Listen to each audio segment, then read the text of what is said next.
के साँच्चै नै यो देशमा फेरि लोड सेडिङ आउने सम्भावना छ? अहिले साँझमा अब लोड सेडिङ घरमै पनि हुने अवस्था छ। मैले भनिसकेको छु लोड सेडिङ थिएन, लोड सेडिङ हुँदैन। 0 अङ्क कुलमानज्यूलाई कि मन्त्रीज्यू स्वयंलाई? उहाँलाई नै सोध्नु किन 0 अङ्क पायो भनेर। कुलमान घिसिङको जन्म नोभेम्बर 25, 1970 मा नेपालको रामेछापको बेथान भन्ने सानो गाउँमा भएको थियो। रामेछापको दुर्गममा अवस्थित सरकारी स्कुलमा पढेको एकजना सामान्य किसानको छोरो अहिले नेपाली जनताको मनमुटुमा बास बस्न सफल भएको छ। कुलमान सबैको मनमुटुमा बस्नुको कारण के थियो? कुलमानको बाल्यकाल कस्तो थियो?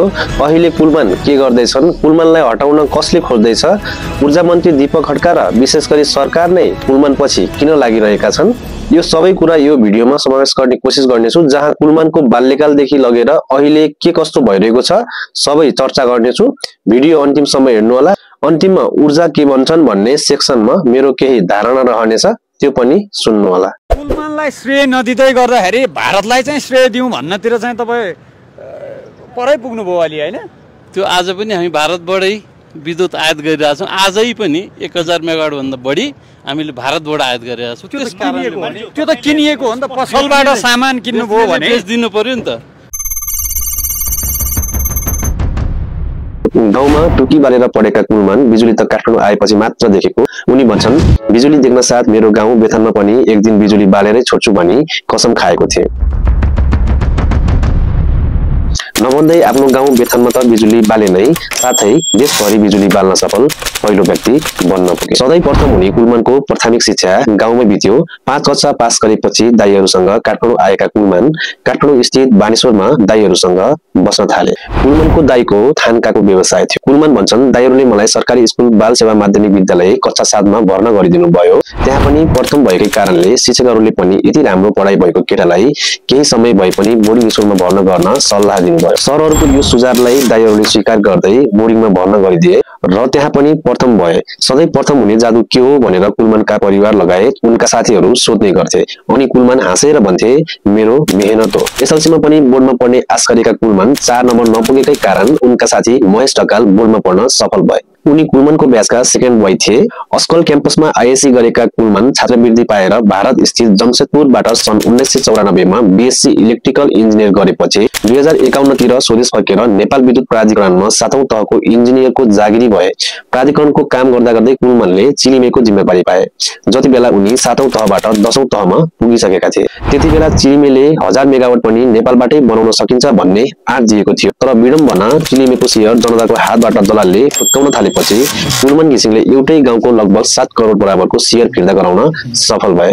यो कामले गर्दा रसुवाका जनताले कुलमानलाई आँखाको नानी मित्र सजाएका थिए र अहिले पनि कुलमान घिसिङ ती जनताहरू बीच सधैँ प्यारो नै छन्।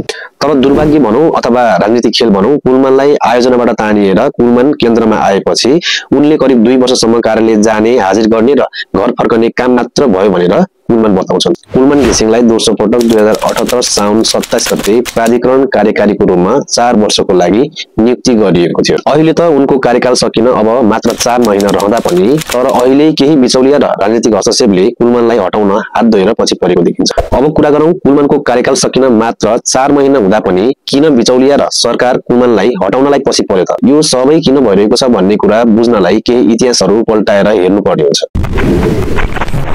विद्युत प्राधिकरणको बिजुली प्रयोग गरे बापतको 22 अर्बदेखि 26 अर्ब रुपियाँ बराबरको पैसा व्यापारी तथा उद्योगीहरूले नतिरेको र जसरी पनि तिर्न पर्छ भनेर जताततै चर्चा भयो। विद्युत प्राधिकरण अथवा कुलमानले भन्नुहुन्छ, हिजो लोडसेडिङ भएको बेला जनताको घर अन्धकार पारेर भए पनि तिमीहरूको उद्योग चलाउनका लागि हामीले बिजुली दिएका हौं। जनताले तिर्ने दर भन्दा पनि सस्तोमा बिजुली दिँदा पनि प्रयोग गरेको बिजुलीको पैसा किन नतिरेको? त्यो पैसा खै बिजुली चलाउने, नाफा कमाउने, पेट पाल्ने, मोज गर्ने, तर सरकारलाई तिर्नुपर्ने पैसा नतिर्ने? यो कस्तो प्रकारको प्राधिकरण डुबाउने खेल हो? व्यापारीहरूले यो पैसा जसरी पनि तिर्न पर्छ र तिराउँछौं पनि कुलमान भन्छन्। तर व्यापारीहरू र उद्योगीहरू भन्छन्, हामीले तिर्न पर्ने पैसा सबै तिरिसक्यौं र तिर्दैछौं, तर कानून अनुसार तिर्न नपर्ने त्यत्रो पैसा हामीलाई जबरजस्ती तिर्न पठाउने यो कस्तो अन्याय हो? प्रयोग नै नभएको बिजुलीको पैसा हामीले किन तिर्ने भनेर उद्योगीहरू भन्छन्। व्यापारीहरूले कुलमानलाई जसरी पनि नराम्रो बनाउने र भिलेन नै साबित गर्ने पक्षमा छन् र जनताहरूले कुलमानलाई आँखामा सजाय हिरो देखाउँदैछ। व्यापारी र उद्योगीहरूतिर केपी ओली, ऊर्जा मन्त्री दीपक खड्का र विशेष गरी एमाले अनि कुलमानतिर प्रचण्ड र माओवादी साथै जनता र अन्य पार्टीहरूको साथ छ भन्ने आरोप लागेको छ र त्यो देखिन्छ पनि। आजभन्दा करिब 12 वर्ष अगाडि विक्रम सम्वत 2069 सालतिर लोड सेडिङले काठमाडौँ लगायत सिङ्गो नेपालदेखि लगेर उद्योगीहरू र व्यापारीहरू समेत मर्कामा परेका थिए। त्यति बेला कतिपय उद्योगीहरूले बिजुली नपुगेकै कारण आफ्नो उद्योगहरू बन्द गर्न बाध्य भएका थिए। तर अस्पताल, एयरपोर्ट जस्ता अत्यावश्यक सेवा प्रदान गर्ने संस्थाहरूलाई मात्र सरकारले कानून बनाएरै भए पनि कहिले लाइन नकाट्ने व्यवस्था गरेको थियो। त्यो देखेपछि उद्योगीहरूले हामीलाई पनि त्यस्तै खालको सेवा दिनु, बरु एक्स्ट्रा चार्ज पनि तिर्न तयार छु भन्दै सरकारलाई माग गरेपछि 2072 सालको साउनमा सञ्चालन समितिले निर्णय गरी त्यति बेलादेखि नै उद्योगीहरूलाई बिजुली दिएको र उनीहरूले पनि त्यही बेलादेखि नै बिजुली प्रयोग गर्न सुरु गरेको हुन् र त्यति बेलादेखि नै प्रयोग गरेको बिजुलीको पैसा तिर्न पर्छ भन्ने माग प्राधिकरण र विशेष गरी कुलमान घिसिङको थियो। तर व्यापारीहरू भन्छन् कानून सम्मत निर्णय पुष्प भएको, निर्णय नै नभएको बेला शुल्क निर्धारण नै नभइकन केको आधार, कुन कानूनका आधारमा साउनदेखिको पैसा तिर्न पर्ने, यसको आधार के हो, यो गैर कानूनी हो, त्यो पैसा तिर्दैनौं भनेर उद्योगीहरूले अदालतमा मुद्दा पनि हाल्छन्। केही मुद्दाको त फैसला भइसक्यो तर केही हुन बाँकी नै छ भन्ने कुरा छ। 2072 देखि 2075 साल अर्थात् 3 वर्षको अवधिसम्म खासै यो विवादको केही पनि हलचल हुँदैन। अब आउँछ विक्रम सम्वत 2075 साल जेठ, जुन बेला कुलमान घिसिङले देश लोड सेडिङ मुक्त भएको भनेर घोषणा गरेका थिए। त्यसपछि कुलमान घिसिङ एकाएक सबैको आँखामा सजाइए, एकाएक हिरो बने र सबैको प्यारा कुलमान बने। 2075 को जेठमा लोड सेडिङ हटाइएको घोषणा गरेपछि 2075 को पुसतिर बल्ल विद्युत प्राधिकरणले 61 वटा उद्योगको नाममा 22 अर्ब बराबर बिजुलीको बिल तिर्न बाँकी भनेर पत्र पठायो। जुन तिर्न पर्ने रकम प्रिमियर फाइन बापतको रकम थियो र कुनै उद्योगीको त नर्मल तिर्न पर्ने शुल्क पनि बाँकी थियो। यो अगाडिको विवादको समाधान हुन नपाउँदै फेरि यो पत्रले दोस्रो विवाद सुरु गर्छ। विवाद झन बल्झिन्छ र उद्योगी, व्यापारी र कुलमान बीचको लडाईले झन उग्र रूप लिन्छ र आरोप प्रत्यारोप लगाउन थालिन्छ। 61 वटा उद्योगीहरूलाई पैसा तिर्नको लागि एउटा निश्चित म्याद दिइन्छ र यदि त्यो म्यादभित्र पैसा तिर्न नसकेपछि 25% फाइन लाग्ने भनेर प्राधिकरणले अल्टिमेटम दिन्छ र त्यो अवधिमा पनि पैसा नतिरेकै कारण प्राधिकरणले लाइन काट्न सुरु गर्छ। तर उद्योगीहरूले कुलमानले गरेको यो कुरालाई अस्वीकार गर्छन् र कुलमानले दादागिरी गरेको भन्दै विरोध गर्न थाल्छन्। केही उद्योगीहरू त अदालतसम्म नै पुग्न भ्याउँछन्। त्यसपछि राजनीति रङ लिन सुरु गर्छ। एक पक्ष कुलमानतिर र अर्को पक्ष उद्योगीहरूतिर। केही राजनीतिज्ञहरूले कुलमानको नियुक्तिसम्म पनि खारेज गर्न कोसिस गर्छन्, जुन नियुक्ति खारेज गर्ने कुरा अझै पनि चलिरहेको छ। तर जनता कुलमानको पछि भएका कारण नियुक्ति खारेज गर्ने काम अहिलेसम्म नै सफल हुन सकेको छैन। त्यसपछि 2080 साल पुस महिनामा यो विवादको समाधान गर्नको लागि पूर्व न्यायाधीश गिरीश चन्द लालको अध्यक्षतामा एउटा छानबिन समिति बन्छ। तर उक्त प्रतिवेदन त्यति बेलाका माओवादी पार्टीबाट नियुक्ति गरिएका ऊर्जा मन्त्री शक्ति बहादुर बस्नेतलाई बुझाइन्छ। फेरि उद्योगीहरूको काटिएको बिजुली लाइन पुनः जोड्ने आदेश आउँछ र पुनः बिजुली लाइन जोडिन्छ। उद्योगीहरूले पनि नर्मल शुल्क तिर्ने तर प्रिमियर र फाइन लागेको बिजुली शुल्क नतिर्ने भनेर अडान गर्छन्। कुलमानको कार्यकाल सकिन मात्र 4 महिना बाँकी रहँदा पनि किन सरकार र विशेष गरी अहिलेका ऊर्जा तथा जलस्रोत मन्त्री दीपक खड्काले अहिले नै कुलमानलाई हटाउनै खोज्ने कारण के होला? आउनुहोस् अहिलेका ऊर्जा तथा जलस्रोत सिंचाई मन्त्री दीपक खड्काको बारे थोरै चर्चा गरौं। सङ्खुवा सभाबाट निर्वाचित सांसद दीपक खड्काको योभन्दा पहिला 2073 सालमा खानेपानी तथा सरसफाई राज्य मन्त्री हुनुभएको थियो। फेरि अहिले प्रधानमन्त्री केपी शर्मा ओली हुँदा दीपक खड्का कांग्रेसको तर्फबाट ऊर्जा जलस्रोत तथा सिंचाई मन्त्रालय चलाइरहेका छन्। उहाँ अहिले कुलमानलाई हटाएर छाड्न हात धोएर पछि लागेको देखिन्छ। यसले गर्दा फेरि पनि जनताहरू सोच्ने बाध्य भएका छन्। आखिर कुलमानलाई हटाउन खोज्नुको रहस्य के हो? कुलमानलाई हटाउन यसरी पछि लाग्नु पर्ने कारण के हो भनेर जनताहरू प्रश्न गर्न थालेका छन्। एउटा कुरा थाहा छ हजुरलाई, अहिलेको ऊर्जा मन्त्री दीपक खड्काको ऊर्जा क्षेत्रमै ठूलो लगानी छ भन्छन्। के यो सत्य हो या होइन, केही चर्चा गरौँ। मन्त्री खड्काको रसुवामा बनिरहेको 120 मेगावाट क्षमताको रसुवा भोटेकोशी जलविद्युत परियोजनामा लगानीकर्ता छन् भन्ने कुरा छ। त्यस्तै मन्त्री खड्काको पिलुवा खोला जलविद्युत आयोजनामा पनि लगानीकर्ता नै भएको समाचार आएको छ। आफै ऊर्जा क्षेत्रका लगानीकर्ता भएको र ऊर्जा मन्त्रालय नै रोज्नुपर्ने, फेरि मात्र 4 महिना रहेका कुलमान घिसिङलाई हटाउन पछि परेको देख्दा केही स्वार्थ लुकेको हुनुपर्छ मन्त्री खड्काले भन्ने आम जनसागरको मनमा प्रश्न उड्न थालेको छ। तर आखिर के कुरा हो? कि त भगवानलाई थाहा छ होला, कि त मन्त्री खड्कालाई, कि त अहिलेको सरकारलाई। मन्त्री खड्का अहिले मात्र नभई पहिलाबाट नै विवादमा मुछिएको मान्छे हुन्। मन्त्री बन्नुभन्दा पहिला नै सांसदको रूपमै हाइड्रो पावर मालिकहरू अनुकूल नीति बनाउन कोसिस गरेको साथै स्काउटको जग्गा व्यवसायको रूपमा प्रयोग गरी भाडा नतिरेको कारणमा पनि विवादमा तानिएका थिए। र मन्त्री खड्का विरुद्ध पूर्वाधार विकास समितिमा 454 मेगावाट किमाथाङका अरुण जलविद्युत आयोजना र 1902 मेगावाटको मुगु कर्णाली जलाशय आयोजनामा नयाँ कार्यविधि निर्माण गरेर यी दुई ठूला प्रोजेक्ट सेटिङमा दिन लागेको भन्दै छानबिनको माग गर्दै उजुरी परेको थियो। 1902 मेगावाट मुगु कर्णाली जलाशय आयोजना कांग्रेसका नेता विनोद चौधरी र 454 मेगावाट अरुण जलविद्युत आयोजना अर्का कांग्रेसका नेता सुनिल शर्माको कम्पनीलाई दिन कार्यविधि बनाएको भन्ने आरोप छ। यो आरोप सत्य हो भने त स्वार्थको द्वन्द्व वा हितको द्वन्द्व भएको प्रष्ट देखिन्छ। यो केसमा उजुरी परेको 1 महिना नबित्दै माघ 7 र 8 गते प्रतिनिधि सभाको पूर्व विकास समितिको बैठक ऊर्जा मन्त्री दीपक खड्काको होटल होलिडे इन रिसोर्टमा सम्बन्धित विधेयकमा छलफल बसेको थियो। फेरि यो कुराले जनताहरू भन्छन् जुन मान्छे विरुद्ध उजुरी परेको छ उसैको होटलमा गएर सोही विधेयकको बारे छलफल गर्नुपर्ने के थियो र कतिको जायज छ। यता पनि स्वार्थको खेल भएन होला भन्न नसकिने अवस्था छ। यो भनाइ हो आम जनताको। फेरि 2.5 अर्बको सिट्टा सिँचाइ आयोजनाको सेटिङ मिलाउन मन्त्री खड्कालाई 3% कमिसन सुनिश्चित गरिएको छ भनी नेपाल खबरले फागुन 2 गते समाचार सार्वजनिक गरिएको पनि देखियो। नेपाल खबरको अनुसार मन्त्री खड्काले हरेक ठेक्कामा 2 देखि 3% माग्ने गरेका छन् भनेर समाचार सार्वजनिक भएको छ। त्यस्तै जगदुल्ला जलविद्युत आयोजनामा 16 अर्बको ठेक्कामा मिलमत्तो गराउन ठेकेदारहरू बीच चेक लेनदेन गराएको आरोपमा अख्तियारले ऊर्जा मन्त्री दीपक खड्कामाथि अनुसन्धान गरिरहेको कुरा बाहिर आएको छ।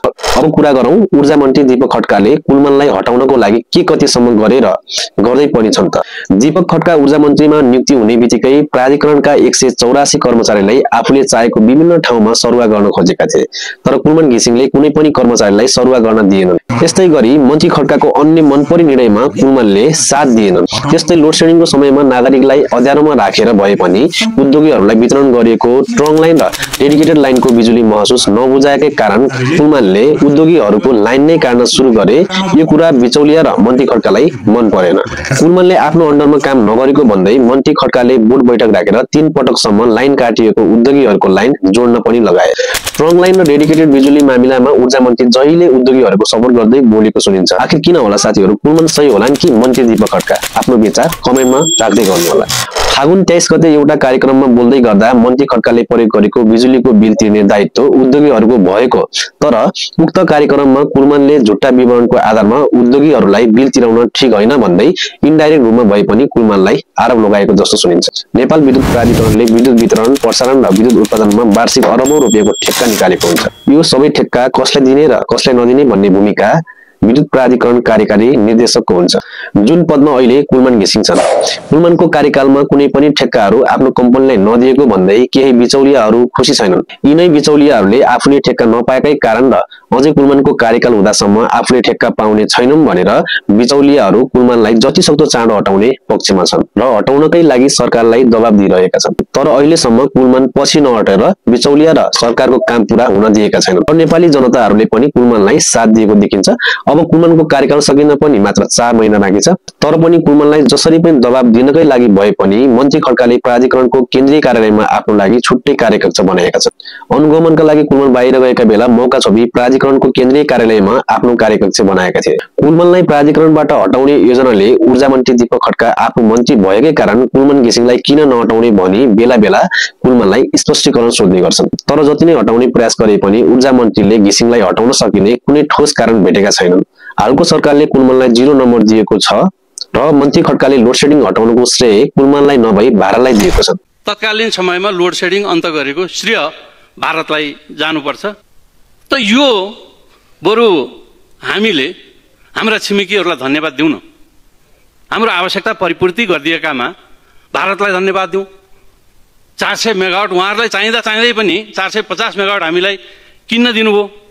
त्यसका लागि म यही सदनबाट सम्मान्य सभामुख महोदय तत्कालीन समयमा लोड सेडिङ अन्त गरेको श्रेय भारतलाई जानुपर्छ। लोड सेडिङ अन्त गरेर नायकको उपाधि दिइराखेका छौँ हामीहरूले, समाजले, हामीले सबैले। फेरि विद्युत प्राधिकरणका पूर्व कार्यकारी निर्देशक मुकेश कापले भने आफ्नो कार्यकालमा लोड सेडिङ हटेको र आफूले नै हटाएको भन्दै दाबी गर्छन्। लोड सेडिङ हटाउने काम चाहिँ गरियो, तपाईले हटाएको हो नि? कुलमान घिसिङले हटाएको। कुलमानलाई हटाउन जे जति नै प्रयास गरे पनि सरकारमा भएका र केही बिचौलियाहरूको यो प्रयास सफल भएको छैन, किनभने सरकारले कुलमानलाई हटाउन पर्ने कुनै तथ्य भेटेको छैन र कुलमानको पछि सिङ्गो नेपाल र केही राजनीतिज्ञहरूको पनि साथ भएको देखिन्छ। जसले जे भने पनि लोड सेडिङको अन्त्य गर्ने श्रेय कुलमानलाई नै जान्छ।